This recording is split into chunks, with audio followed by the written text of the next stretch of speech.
The first day was impressive, to say the least. We knew when we announced the auditions, we usually, in the past, we've had to cut auditions down simply because the day gets so long and spread out and you have big gaps.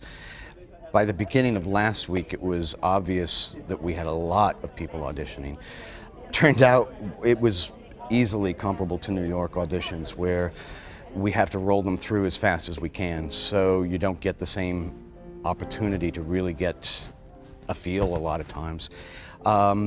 With yesterday, we just came short of 100 in the day, of 100 auditioners, and it was a hectic day. You spend a lot of time taking those using your instincts and that first impression you get with it. You have the advantage sometimes of getting people you know or have worked with previously, and that makes a difference. Because they maybe show you a little more, something you haven't seen before, but you have a good idea of the base. But with this show, I've had so many people on that list, easily 75–80% of that list were new people I've never seen. I don't even know where they came from. I know we did have some people who actually flew in for the auditions here, and then others were just people that loved the show and wanted to be a part of it. So with just David and I, our musical director, David Nels, and I trying to get through them all, turns out the callback list is also quite large.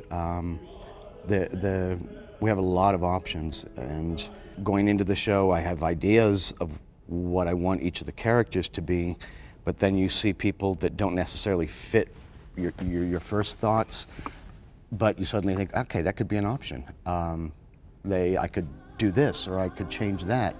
And you start pairing people up. What would these groups look like together?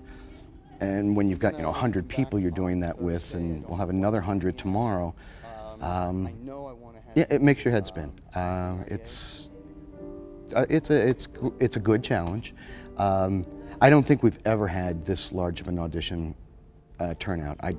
In the 15 years I've been doing this here, I don't think I've ever had that many people show up for a Denver audition, which says a lot for the show and the show choice and the Arvada Center, that there are that many people that want to work here and be a part of that show.